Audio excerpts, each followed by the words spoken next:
Ils essayaient désespérément de traverser. L'administration Trump était prête à tout pour les arrêter. Cela s'est passé dimanche à la frontière entre les États-Unis et le Mexique. Un grand passage frontalier à San Isidro, près de San Diego. Les potentiels demandeurs d'asile lancent des projectiles sur le mur frontalier. Certains essaient de courir et de le franchir. Les gardes frontières américains répondent avec du gaz lacrymogène.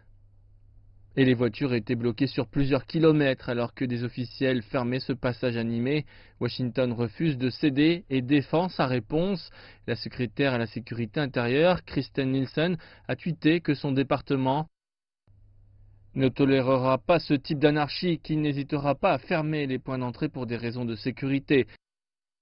Nous poursuivrons tous ceux qui détruisent les biens fédéraux, mettent en danger nos opérateurs sur place ou violent notre souveraineté.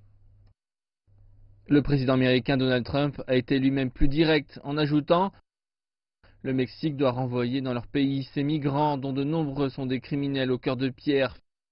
Faites-le par avion, faites-le par bus, faites-le de la manière que vous voulez, mais qu'ils ne viennent pas aux États-Unis. Nous fermerons la frontière de manière permanente si besoin. Le Congrès finançait le mur. » Ce mur, une promesse électorale clé de Trump. La journée avait pourtant commencé pacifiquement avec des milliers de migrants dans la ville mexicaine de Tijuana. Ils font partie de plusieurs caravanes de migrants qui veulent entrer aux États-Unis et qui ont voyagé pendant des semaines depuis des pays d'Amérique centrale, principalement du Honduras. Plus tôt ce mois, alors que les premiers migrants arrivaient, certains ont grimpé sur le mur existant pour provoquer les gardes frontières.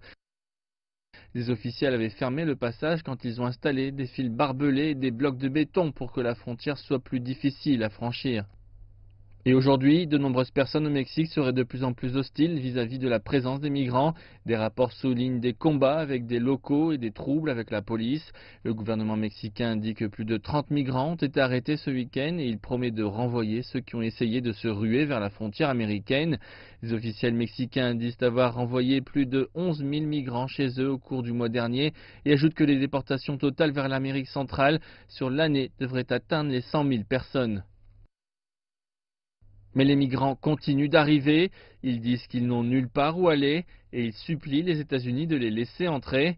Washington insiste sur le fait qu'il écoutera les demandes d'asile, mais seulement celles de ceux qui suivent les voies légales.